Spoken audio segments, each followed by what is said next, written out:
Hello बच्चों, स्वागत है मेरे चैनल आधुनिक यूपीएससी में। मैं आपका दोस्त पीयूष और आज हम लोग पढ़ने जा रहे हैं प्रियम्बल। तो जैसे आप जो है मेरा थंबनेल देख सकते हैं, प्रियम्बल बेसिकली है क्या। देखिए, जब कोई घर बनाता है तो उसके घर के सामने जो है एक दरवाजा होता है, एक खिड़की होती है, एक गेट होता है। वो खिड़की से जो है वो इंसान उस घर के अंदर का जो है पूरा नज़ारा जो है समझ सकता है कि इसके अंदर क्या है। और यही सेम चीज़ जो है हमारा प्रियम्बल हमको बताता है। हमारे संविधान में, हमारे कॉन्स्टिट्यूशन में जो जो शब्द लिखा है, जिस जिस शब्द का जो जो मीनिंग लिखा है, उस शब्द को शॉर्ट करके उस चीज़ का एक वर्ड की मीनिंग लगा के कि आपको समझ आ सके कि इसकी क्या फील है, इसका क्या चीज है, वो चीज पूरी की पूरी जो है हमारे प्रियम्बल में लिखी हुई है। अब आप सोचिए, आप कोई भी बुक खोलते हैं तो बुक में मोस्ट प्रॉब्ली आप पॉलिटी के लिए लक्ष्मीकांत पढ़ते हो, वो सही बुक है। मैं आपसे यही कहूंगा, बहुत लोग आएंगे यूट्यूब पे या कहीं पे भी, वो लोग जो है आपको बोलेंगे कि ये करिए वो करिए। भाई, यूपीएससी कुछ अलग करने से नहीं निकलता है। यूपीएससी जो सब कर रहे हैं वही आपको करना है, क्योंकि वो कोई गलत नहीं कर रहे हैं। वो 10 साल 12 साल से जो है सेम चीज करते आ रहे हैं। बट आपको क्या अलग करना है, आपको अपनी कंसेप्चुअल क्लैरिटी उस चीज पे बहुत अच्छे से लानी है। भाई, अगर पेपर देखोगे ना तो एनसीईआरटी से भी जो है कितने क्वेश्चन बन जाते हैं यूपीएससी में। आप कहोगे 6, 7, 8 की एनसीईआरटी की क्या वैल्यू होगी सर, यूपीएससी तो इतना हाई लेवल का एग्जाम है।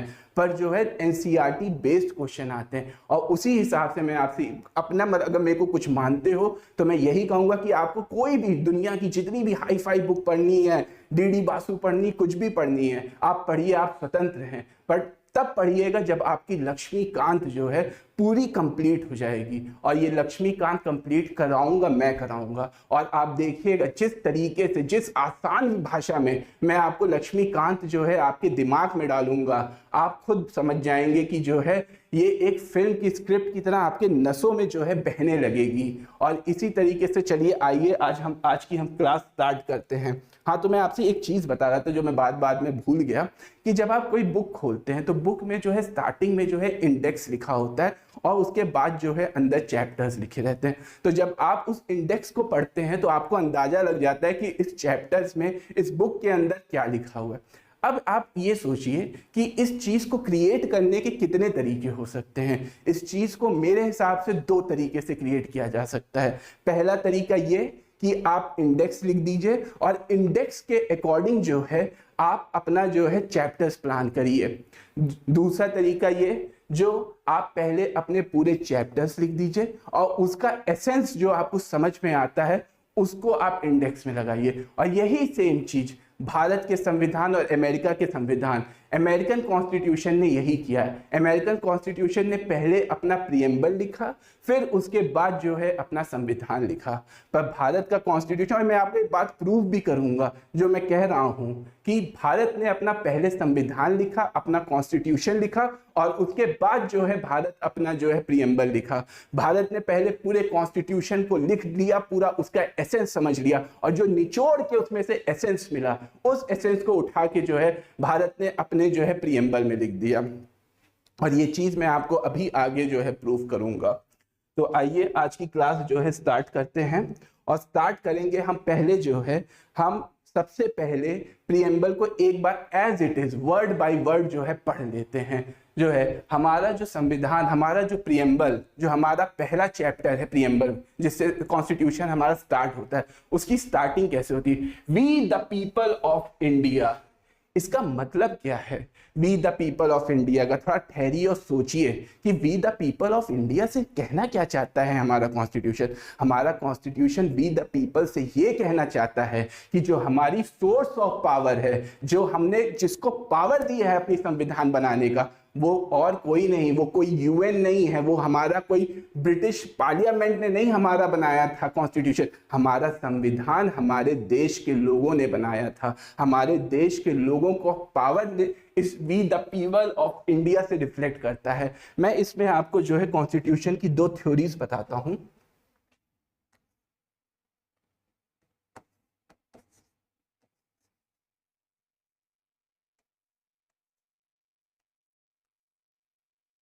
पहली है पॉलिटिकल सुप्रीमेसी।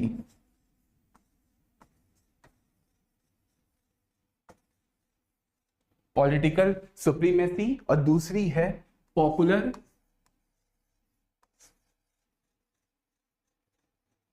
सोवरेनिटी।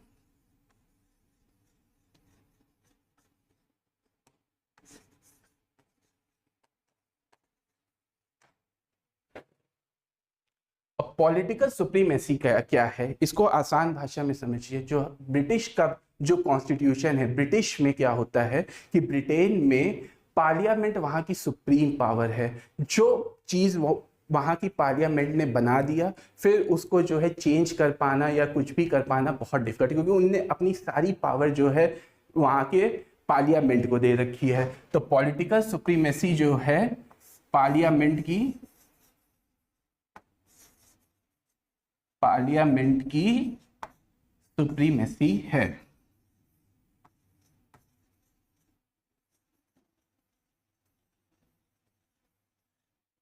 तो सर फिर ये पॉपुलर सोवरेनिटी क्या है?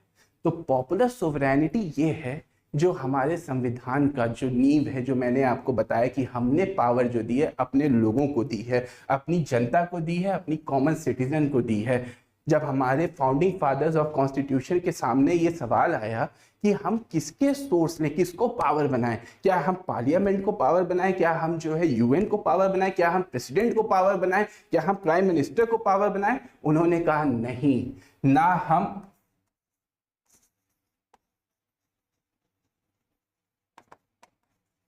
एग्जीक्यूटिव को पावर देंगे, ना हम पार्लियामेंट को पावर देंगे,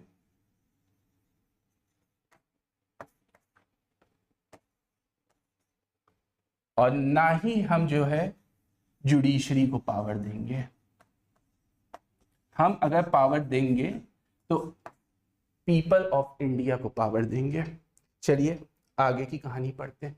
We the people of India having solemnly resolved to constitute India into sovereign, socialist, secular, democratic republic।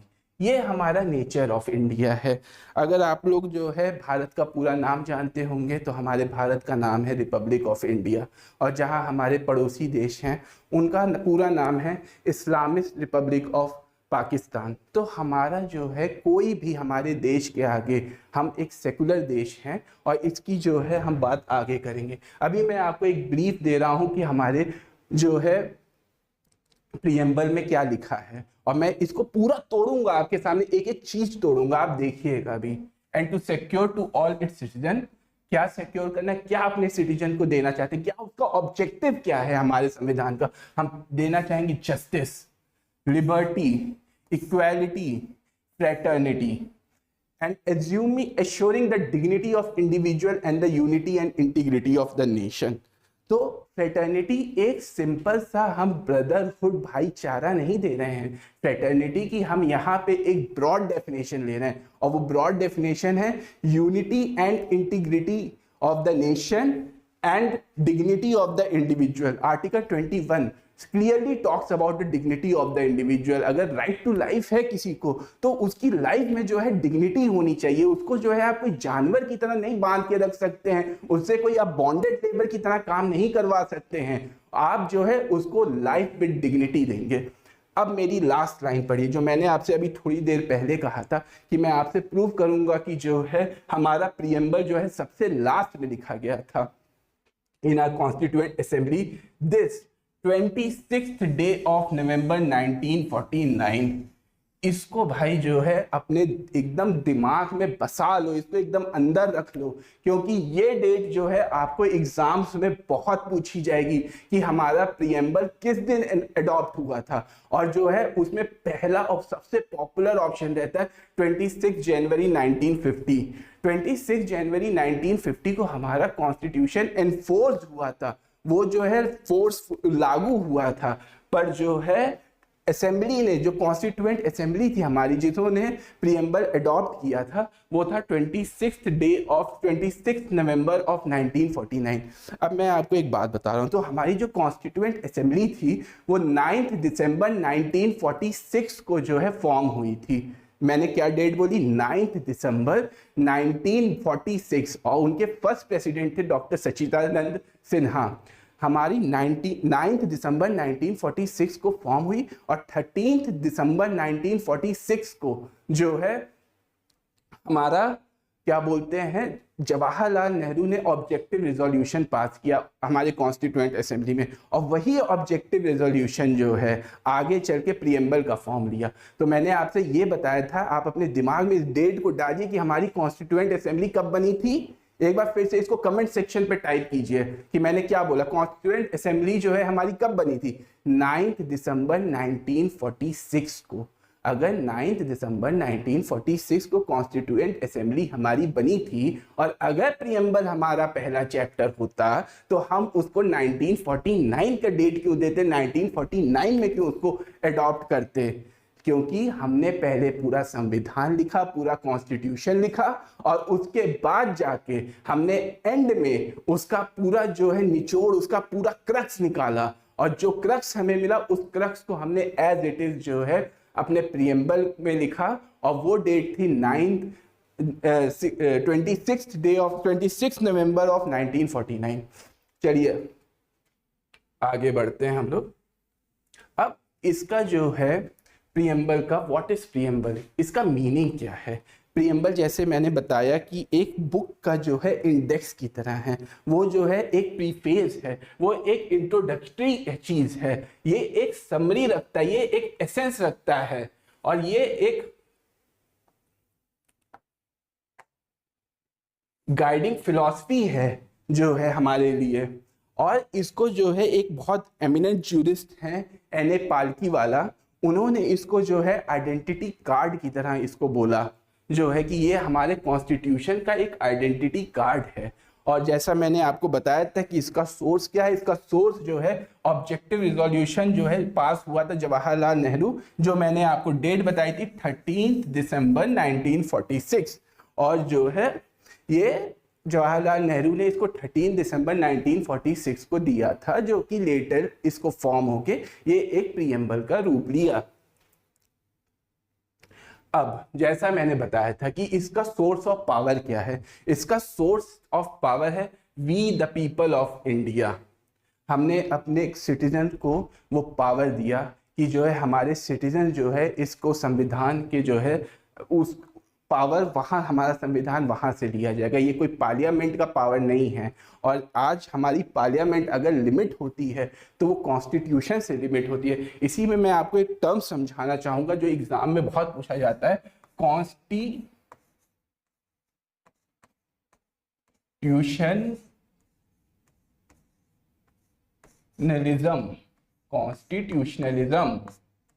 Constitutionalism.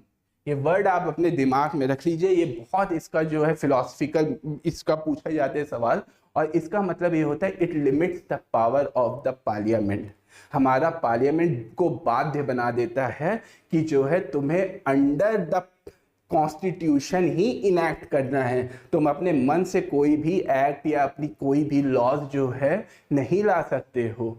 तो हमारे यहाँ जो कॉन्स्टिट्यूशन अमेंडमेंट होता है, तो उसमें अगर आपको पता होगा केशवानंद भारती केस में कि हमारे पास जो है बेसिक स्ट्रक्चर डॉक्ट्राइन आया था, तो उस बेसिक स्ट्रक्चर डॉक्ट्राइन से हमें क्या पता चला था कि पार्लियामेंट के पास अमेंडिंग पावर्स तो है, पर पार्लियामेंट पूरे कॉन्स्टिट्यूशन को नहीं अमेंड कर सकता। पार्लियामेंट जो है उसी पार्ट को अमेंड कर सकता है जो बेसिक फीचर्स में मेंशन नहीं है। और डेट ऑफ एडॉप्शन जो मैंने आपको बताया था 26 नवंबर 1949। मैंने आपको एक समरी दे दी, अब आगे जो है मैं इसको बस तोड़ रहा हूँ, तो आपको काफ़ी चीज़ें लगेंगी कि ये तो बहुत रिपीटेटिव है, पर ये जो है मैंने आपके दिमाग में एक ट्रेलर डाल दिया था मूवी का, और जैसा मैंने आपको बताया ये इसको बस एक मूवी की तरह देखिए और फिर देखिएगा कितनी मज़ा आने वाली है आज की क्लास में आपको। अब इसका जो है ये हमारे देश को, हमारे संविधान हमको जो है हमारा देश कैसा बनाना चाहता था, nature of the state, sovereignty, संप्रभुता। संप्रभुता का क्या मतलब है कि इंडिया जो है एक इंडिपेंडेंट नेशन है, हम किसी के दबाव में आके अपने डिसीजंस नहीं लेते हैं, चाहे वो डिसीजंस जो है कुछ भी हो, अगर हम यूएन का पार्ट हैं, अगर हम कॉमनवेल्थ का पार्ट हैं, अगर हम G20 का पार्ट हैं, अगर हम G7 का पार्ट हैं, बट कोई भी हमें जो है ये नहीं कह सकता कि आप हमारा सिग्नेटरी हैं, आपने हमारे से टर्म्स साइन किए हैं, एग्रीमेंट साइन किया है और हम डिक्टेट करेंगे। अगर कुछ टाइम पहले की बात याद हो, जब ऑपरेशन सिंदूर हुआ था इंडिया और पाकिस्तान के बीच में जो है, बट उस समय USA was very excited to mediate between India and Pakistan, but India said कि नहीं, it is our own problem and we wish solve it bilaterally. हमने किसी एक्सटर्नल पावर, चाहे वो यूएन हो, चाहे वो यूएसए हो, चाहे वो दुनिया का कोई भी जो है एग्रीमेंट हो या फोर्स हो, किसी को भी हमने अलाउ नहीं किया। तो हमारी सोवरेनिटी जो है सबसे ऊपर है। अब जो है एक वर्ड है सोशलिस्ट। सोशलिस्ट हमारे ओरिजिनल कॉन्स्टिट्यूशन में नहीं था, ये बात आप अपने दिमाग में डाल दीजिए। हमारे संविधान को 42nd कॉन्स्टिट्यूशन अमेंडमेंट एक्ट हुआ था 1976 में, और उसमें हमने जो है 3 वर्ड डाले थे। उसमें एक वर्ड था सोशलिस्ट, दूसरा था सेकुलर और तीसरा था इंटीग्रिटी। ये 3 वर्ड्स मैं अभी आपको आगे भी बताऊंगा, बट अभी मैं आपको एक ब्रीफ आइडिया दे दे रहा हूँ। अब सोशलिस्ट का मतलब क्या होता है?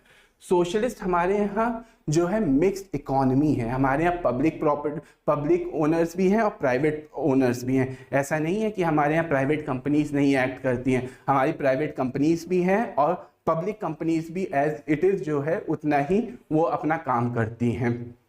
हमारी जो सोशलिस्ट पावर है, जो सोशलिज्म है, वो मार्क्सिस्ट के एकदम अलग है। मार्क्सिज्म जो था वो रिवॉल्यूशन की बात करता था, वो क्लासलेस सोसाइटी की बात करता था, वो प्राइवेट प्रॉपर्टी एबॉलिशन की बात करता था। बट हमारा जो सोशलिज्म है वो जो है गांधीयन प्रिंसिपल को फॉलो करता है, वो ट्रस्टीशिप थ्योरी को बात करता है, वो नेहरूवियन सोशलिज्म को बात करता है। तो हमारा जो सोशलिस्ट की डेफिनेशन है वो अलग है। इट्स नॉट अ कम्युनिस्ट और state socialism, it's a belief in a mixed economy where public and private sectors को एग्जिस्ट।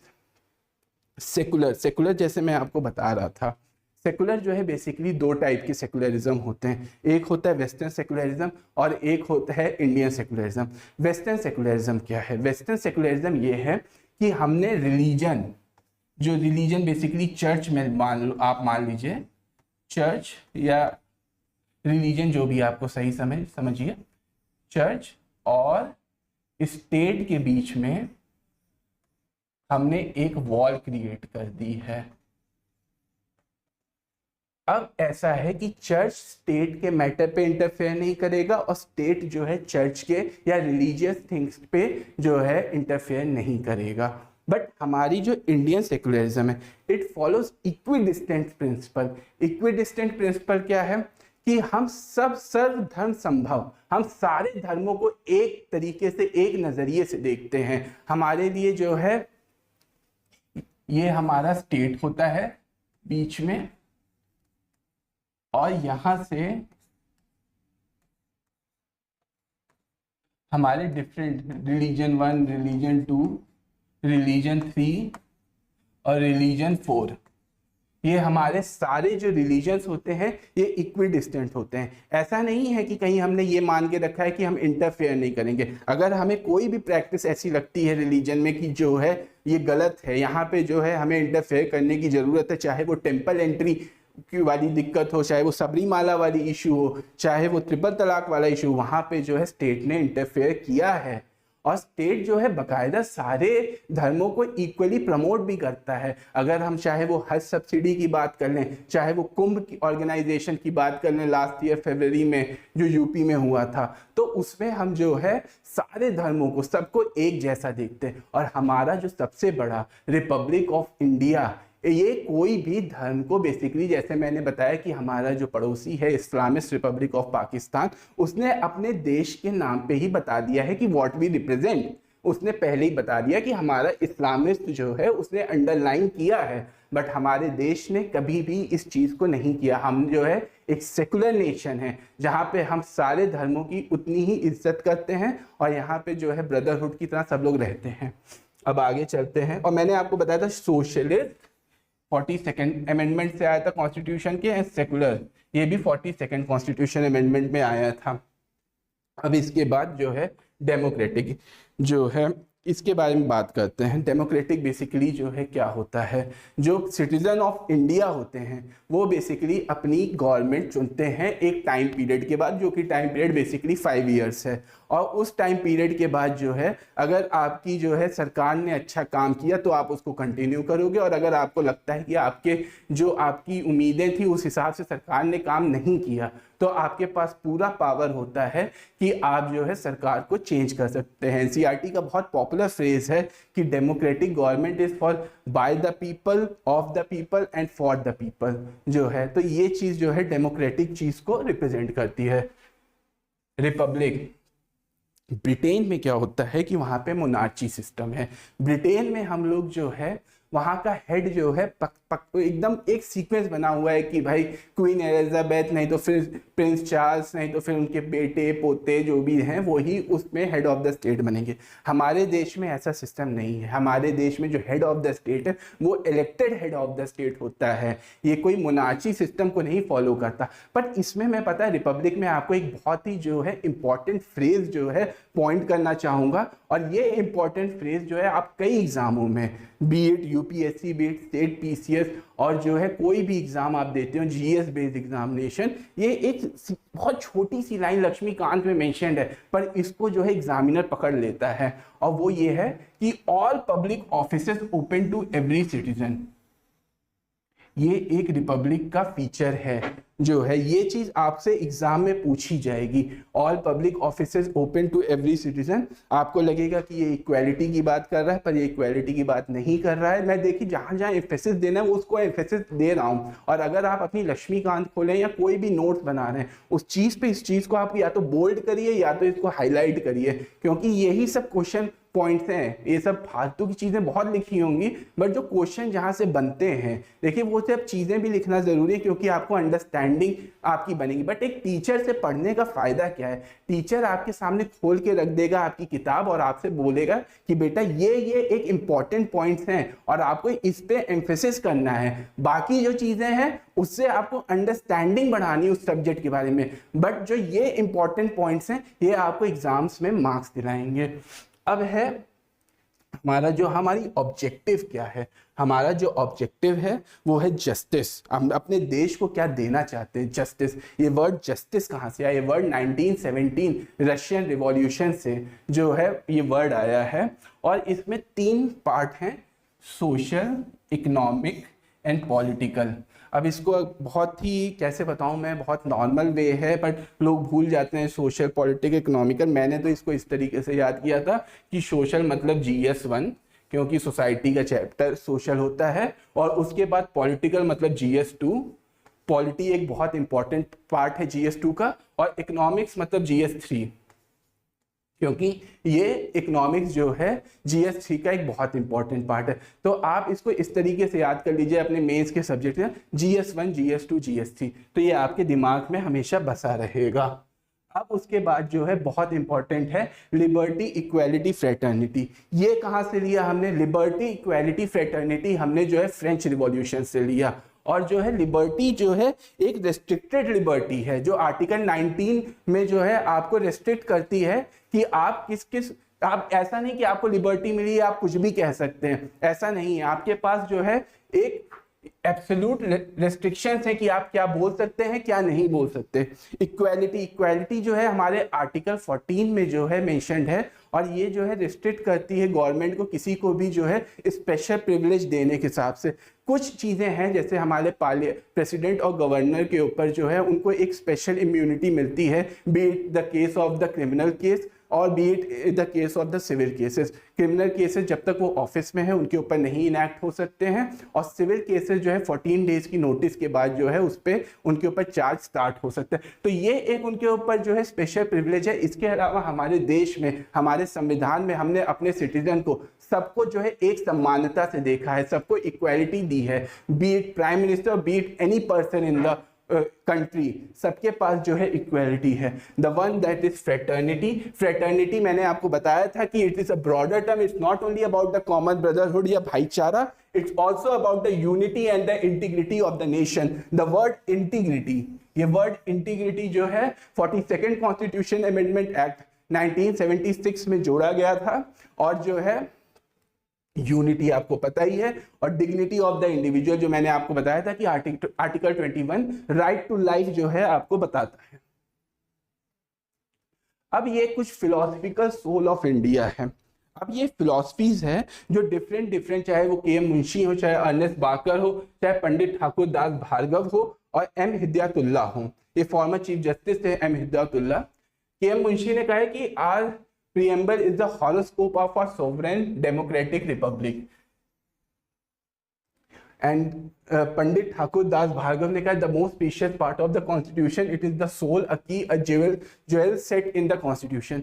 ये मैंने क्यों लिखा है? ये मैंने उन बच्चों के लिए लिखा है जो मेंस की प्रिपरेशन करते हैं। आप जब मेंस में प्रीएम्बल के बारे में क्वेश्चन पूछा जाएगा तो आपको बताना पड़ेगा कि आप जो है पढ़े लिखे पढ़ के आए हो बच्चों, आपको अपना इंट्रोडक्शन जो है ऐसी चीजें आपको डालनी पड़ेंगी अपने इंट्रोडक्शन में, ताकि एग्जामिनर को लगे कि आपका आंसर जो है बाकी जो बच्चे नॉर्मली बस यही लिख के आ गए सोशलिस्ट सेकुलर डेमोक्रेटिक रिपब्लिक, ये है, ये आपको भी लिखना है, बट आपको कहीं ना कहीं जो आधे मार्क्स जो आपको स्टैंड आउट कराएगा सब बच्चों से, वो चीज जो है आपको, ये सब चीजें जब आप लिखेंगे तो ये एक दो लाइन का है। ऐसे में आपको जो चैप्टर्स पढ़ाऊंगा उसमें जो इंपॉर्टेंट पॉइंट जो मैंने अपने यूपीएससी मेंस के टाइम पे मैंने पढ़ते समय जो बनाए होंगे अपने नोट्स, उसमें से मैं आपको कुछ ना कुछ जो है कोट्स जरूर दूंगा और ये आपको मेंशन करें। देखिए पॉलिटी जो है एक ऐसा सब्जेक्ट है, अगर इसमें आपने कोट्स, आर्टिकल्स और केस लॉज, ये तीनों चीजें अगर आपने नहीं मेंशन की तो आप मान के चलिए कि आपका आंसर जो है बहुत जेनेरिक आंसर होने वाला है और इस पे जो है आपको मार्क्स नहीं मिलेंगे। आपको अगर मार्क्स चाहिए तो आपको जो है केस लॉज, आपको जो है कोट्स और आपको आर्टिकल्स, ये आपको याद करना पड़ेगा, यही आपको स्टैंड आउट फीचर्स देंगे। अब ये बहुत इंपॉर्टेंट क्वेश्चन जो जुडिशरी के पास गया था कि is preamble a part of the constitution, ये चीज जो है आपको, जो मैं केस लॉज की बात कर रहा था, ये चीज मैं आपको बताना चाह रहा था उस टाइम पे। ये क्वेश्चन फर्स्ट टाइम अराइज हुआ बेरूबारी केस ऑफ 1960 में। इसमें जो है नेहरूवियन गवर्नमेंट और पाकिस्तान के बीच में कुछ विलेजेस का ट्रांसफर होना था और ये चीजें जो है फिर गई क्वेश्चन ये वाला जुडिशरी के पास। जुडिशरी ने उस टाइम पे बहुत नैरो इंटरप्रिटेशन दिया था और कहा था कि जो है preamble is not a part of the constitution. But उसके बाद जो landmark judgement of the Kesavananda Bharati case of 1973, उसमें जो है प्रीएम्बल, हमारी जुडिशरी या सुप्रीम कोर्ट ने कहा कि preamble is a part of the constitution and it rejected the older Berubari case. उसके बाद 1995 में जो एलआईसी केस था, उसमें जो है जुडिशरी ने फिर से इस बात को एम्फेसिस दी कि प्रीएम्बल इज एन इंटीग्रल, ये चीज आपके आंसर में होनी चाहिए, integral part of the constitution and preamble is inseparable from the constitution. अब इसका इंसेपरेबल फ्रॉम द कॉन्स्टिट्यूशन, इसको मैं अभी आने वाली स्लाइड में आपको बहुत जल्दी समझाऊंगा कि इसका मतलब क्या है। अब आइए अमेंडेबिलिटी, जो बहुत ही इंपॉर्टेंट क्वेश्चन जुडिशरी के सामने गया था कि क्या हमारा कॉन्स्टिट्यूशन जो है अमेंडेबल है। तो article 368 of the constitution gives parliament power to amend the constitution. इसमें क्या है कि जो है केशवानंद भारती केस में हमारी कोर्ट ने कहा था कि जो है it can be amended, but उसमें यह भी कहा गया था कि basic structure of the constitution को अमेंड नहीं किया जा सकता। और उसके बाद 42nd अमेंडमेंट एक्ट ऑफ 1976 में प्रीएम्बल का द ओनली टाइम, जिस टाइम पे प्रीएम्बल जो है अमेंड किया गया था, और उसमें जो 3 वर्ड मैंने आपको बताए थे, सोशलिस्ट, सेकुलर और इंटीग्रिटी, ये 3 वर्ड ऐड किए गए थे और ये ओनली टाइम था, it's the only time in the last 75 और 76 ईयर्स ऑफ आवर कॉन्स्टिट्यूशन जब हमारे जो है पार्लियामेंट क्या प्रीएम्बल को अमेंड किया गया था। The nature of the preamble, preamble क्या जस्टिसेबल है? Preamble is non justiciable, but इसमें आपको एक कैच पॉइंट है, इसको आपको समझना पड़ेगा। अगर प्रीएम्बल को जो है सिर्फ प्रीएम्बल के रूप में देखा जाएगा तो जो है वो अगर आप सोली से प्रियम्बल को पढ़ रहे हैं तो वो जस्टिसेबल नहीं है। बट कई बार हमारे सुप्रीम कोर्ट ने, लॉ ऑफ द लैंड ने हमारे जो है कई बार जब हमारे कॉन्स्टिट्यूशन के डिफरेंट पार्ट्स को रीड किया है तो उसकी मीनिंग को समझने के लिए उसने प्रियम्बल को रेफर किया है। और जब प्रियम्बल को रेफर किया गया है तो उस टाइम पे जो है प्रियम्बल ने उसको हॉरोस्कोप, उसको लाइट दी है कि इसका क्या मतलब है। तो वो दूसरे प्रोविजंस के साथ मिलके उस चीज को एक्सप्लेनेबल बनाता है। ठीक, उसके बाद जो है it does not confer any specific power or the organs of government. It does not limit the powers either. Philosophical guide है ये और enacted at last। ये जैसे मैंने आपको बताया था कि हमारा प्रियम्बल जो है पूरा संविधान, पूरा कॉन्स्टिट्यूशन लिखने के बाद जो है उसके बाद जो है इनैक्ट किया गया था। अब ये समरी है, इस समरी की जो है मैं चाहता हूं कि आप जो है एक स्क्रीनशॉट ले लीजिए। बीट आप कोई भी एग्जाम दे रहे हो जिसमें जीएस आती हो, बीट प्रीलिम्स बीट मेंस, एक सेकंड में, सिर्फ मात्र एक सेकंड में आप इसको देखिएगा और आपको पूरा प्रियम्बल एज इट इज पूरा रिवाइज हो जाएगा। क्योंकि इसमें जो मैंने पॉइंट डाले कि सोर्स क्या था, आप बताइए। सोर्स मैंने आपको बताया था, सोर्स जो है वी द पीपल, पीपल था इसका सोर्स। इसको इंस्पिरेशन कहाँ से मिली? इंस्पिरेशन इसको ऑब्जेक्टिव रिजोल्यूशन और जवाहरलाल नेहरू पास इन 13 दिसंबर 1946, और वही आगे चल के जो है प्रियम्बल बना था। एडॉप्टेड कब हुआ था? नवंबर 26 1949। इसको मैं बार बार आपसे कह रहा हूं कि प्रियम्बल हमारा नवंबर 26 1949 को एडॉप्ट हुआ था, बट वो फोर्स में कब आया था? 26 जनवरी 1950। और इसका रीजन 26 जनवरी का ये था कि जब 1929 का लाहौर सेशन हुआ था तब जवाहरलाल नेहरू ने पूर्ण स्वराज की घोषणा की थी, और जब जनवरी 26 1930 में जो है पूर्ण स्वराज को जो है एडॉप्ट किया गया था। और उस डे को जो है मार्क करने के लिए, उस डे को जो है याद करने के लिए हमने 26 जनवरी 1950 को, 26 जनवरी था, उस दिन जो है हमने अपने संविधान को फोर्स में लाया। इसके ऑब्जेक्टिव्स क्या है? ऑब्जेक्टिव्स जो है, जो मैंने बताया, जस्टिस, वो जो रशियन रेवोल्यूशन से लिया गया है, लिबर्टी, इक्वालिटी, फ्रेटर्निटी ये फ्रेंच रिवॉल्यूशन से लिया गया है। अमेंडेबिलिटी, अमेंडमेंट ये एक बार हो चुका है, 42nd constitution amendment act of 1976, जिसमें 3 पार्ट दिए गए थे, सोशलिस्ट, सेकुलर, इंटीग्रिटी। और ये चीज जो है आपको याद रखना कि अगर एक बार हो गया या 10 बार हो गया अमेंडेबिलिटी, फिर मतलब वो अमेंडेबिलिटी है। बट इसमें आप जो है बेसिक स्ट्रक्चर, जो basic features of the constitution है, जैसे सेकुलरिज्म हो गया, इन सब चीजों को आप नहीं अमेंड कर सकते हैं। उसके बाद legal status, it is the part of the constitution as said in the Keshwanand Bharti case 1973 और LIC case of 1995 where Supreme Court explicitly said that preamble is a part of our constitution. उसके बाद enforceability, it's a non-justiciable, neither a source or nor a restriction on power. But ये बात आप याद रखिएगा कि हमारी जो जुडिशरी है उसने कई बार जो है, आप जब भी कॉन्स्टिट्यूशन को समझने की कोशिश की है तो प्रियम्बल को एज अ लाइट उसको यूज किया है। प्रियम्बल ने उस चीज को और बेटर वे में एक्सप्लेन किया है। अब हम लोग 2 क्वेश्चन कर लेते हैं, बहुत नॉर्मल क्वेश्चन है पर आपको एक आइडिया लग जाएगा कि which of the following words was not present in the preamble of the Constitution of India as adopted on 26 November 1949। मैंने आपको बताया था कि 42nd Constitution Amendment Act ने 3 वर्ड डाले थे कॉन्स्टिट्यूशन में, सोशलिस्ट, सेकुलर और इंटीग्रिटी। तो मतलब ये 3 वर्ड अगर डाले गए थे 1976 में तो ये 1945 में तो नहीं होंगे। तो ऑप्शन आप चेक कर लीजिएगा, ऑप्शन जो है ऑप्शन बी आंसर होगा इसका। द सेकेंड क्वेश्चन है लिबर्टी, इक्वालिटी एंड फ्रेटर्निटी कहाँ से लिया गया था? ये फ्रेंच रिवॉल्यूशन से लिया गया था। तो that's all, that's my time. ये आज की प्रियम्बल की क्लास